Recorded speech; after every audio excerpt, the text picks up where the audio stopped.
ఒకేసారి చేస్తా అని చెప్పిండు. 4.5 సంవత్సరాల తర్వాత డబ్బులు లేకపోతే హైదరాబాద్ రింగ్ రోడ్డు నమ్ముకొని, హైదరాబాద్ లో భూములు అమ్ముకొని ఆ డబ్బులు బ్యాంకులకు పే చేస్తే వడ్డీ తీరింది తప్ప అసలు మాత్రం రైతాంగానికి ఇప్పుడు కూడా తీరలేదు. ఈ మాట ఎందుకంటున్నా, మరి తురుంఖాన్ లాంటి నంబర్ 1 రాష్ట్రంలో, ధనిక రాష్ట్రంలో, సంపద కొనలేని రాష్ట్రంలో కేసీఆర్ గా పనిచేయకపోతే మరి రేవంత్ రెడ్డి గారు 2 లక్షల రుణమాఫీని 34,000 కోట్ల రూపాయలని ఒకే సంవత్సరం పే చేస్తా, నేను కట్టుతా అంటే నమ్మడానికి తెలంగాణ ప్రజలు సిద్ధంగా ఉన్నారా అని చెప్పి అడుగుతా ఉన్నా. నేను పాత ఆర్థిక మంత్రిగా, ఈ రాష్ట్రంలో ఆర్థిక మంత్రిగా పనిచేసిన వాడిగా చెప్తా ఉన్నా, ఎట్టి పరిస్థితులలో, ఇప్పుడున్న పరిస్థితుల్లో రైతాంగానికి ఇచ్చిన 2 లక్షల రూపాయల రుణమాఫీ అది 1 సంవత్సరం పే చేసే దమ్ము ఈ ప్రభుత్వానికి లేదు. ఒకవేళ కనుక రేవంత్ రెడ్డి ప్రభుత్వం 2,500 రూపాయలు కావచ్చు, 2 లక్షల రూపాయల రుణమాఫీ కావచ్చు, ఇవాళ 3 లక్షల రూపాయల రైతాంగానికి వడ్డీ లేని రుణం కావచ్చు, 10 లక్షల రూపాయల వరకు మహిళలకి వడ్డీ లేకుండా రుణమిచ్చే విషయం కావచ్చు, ఇవి కనుక అమలు చేయగలిగితే నాలాంటి వాడిని రాజకీయానికి తప్పుకుంటా అని చెప్పి ఛాలెంజ్ చేసింది. మొన్న ఒక ఆయన అంటాడు, మీకు దమ్ముందా వస్తావా అని చెప్పి.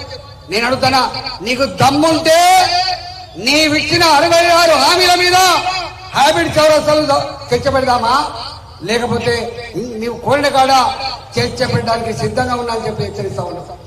అమ్మా, ఇవాళ పేదవాళ్ళకి పాపం వాళ్ళకు 3 కోరికలు ఉంటాయి.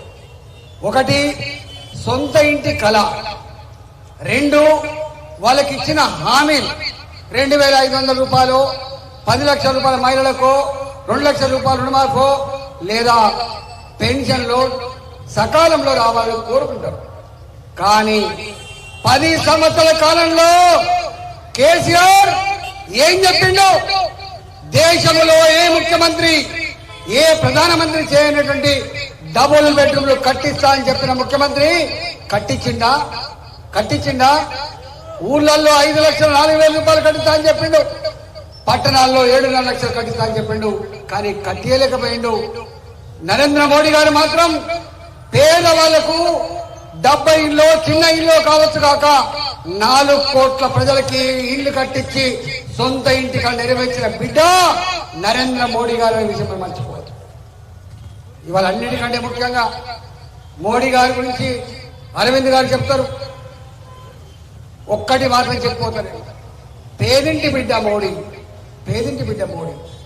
ఆకలిని, దుఃఖాన్ని, బాధను అనుభవించిన బిడ్డ కాబట్టి ఎవరు ఆలోచించని పద్ధతిలో ఈ 75 సంవత్సరాల భారతదేశ చరిత్రలో నా ఆడబిడ్డలు ఇప్పటికి కూడా గ్రామాల్లో చెంబు పట్టుకొని బయలు మూగిపోయే పరిస్థితి ఎందుకు వస్తుంది?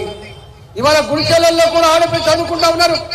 వాళ్ళ మిత్రులు, వాళ్ళ ఫ్రెండ్స్ ఇళ్లకు వస్తే టాయిలెట్ లేకపోతే అవమానంగా చూస్తా ఉన్నారని చెప్పి నా దేశ ఆడబిడ్డలకి, పేదింటి బిడ్డలకి టాయిలెట్ కట్టించాలని చెప్పి 12 కోట్ల మందికి టాయిలెట్ కట్టించి దేశంలో ఉన్నటువంటి ఆడబిడ్డల ఆత్మగౌరవాన్ని కాపాడిన బిడ్డ నరేంద్ర మోడీ అని చెప్పి మనం చేస్తా ఉన్నాం.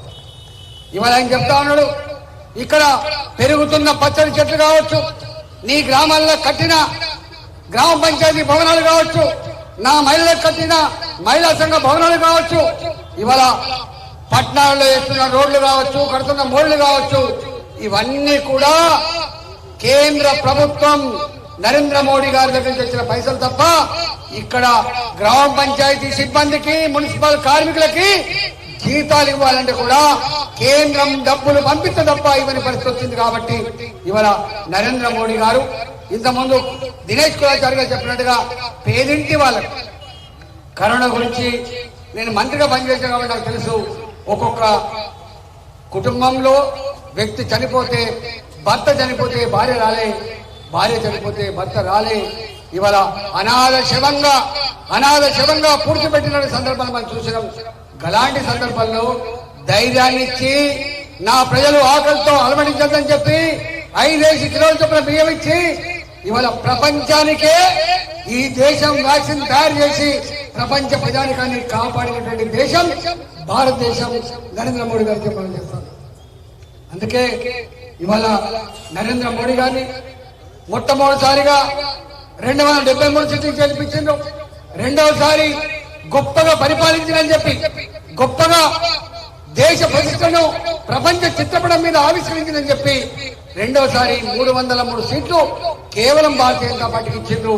ఇవాళ మళ్ళీ 10 ఏళ్ల తర్వాత ఈ దేశం సురక్షితంగా ఉండాలంటే, ఈ దేశం ప్రపంచంలో అగ్రగామి దేశంగా ఎదగాలంటే, ఆకలి కేకలు లేని, ఆత్మహత్యలు లేని సుసంపన్న భారతం రావాలంటే మోడీ గారితో మాత్రమే సాధ్యమని చెప్పి కశ్మీర్ నుంచి మొదలుపెట్టి కన్యాకుమారి వరకు, కచ్ నుంచి మొదలుపెట్టి అరుణాచల్ ప్రదేశ్ వరకు భాషలు వేరైనా, ప్రాంతాలు వేరైనా, సంస్కృతులు వేరైనా, సాంప్రదాయాలు వేరైనా మా మోడీ ప్రధానమంత్రి అని చెప్పి గల్లెగిరేసి మళ్ళీ గెలిపించడానికి సిద్ధంగా ఉన్నారు. కాబట్టి నా నిజామాబాద్ ప్రజానికానికి కూడా నేను విజ్ఞప్తి చేస్తున్నా, మళ్ళీ ఢిల్లీలో నరేంద్ర మోడీ గారు ప్రధానమంత్రి కావాలంటే ఈ నిజామాబాద్ లో మళ్ళీ మన బిడ్డ ధర్మపురి అరవింద్ను భారీ మెజార్టీతో గెలిపించండి, వారిని ఆశ్రయించమని చెప్పి కోరుతూ సెలవుకున్నా.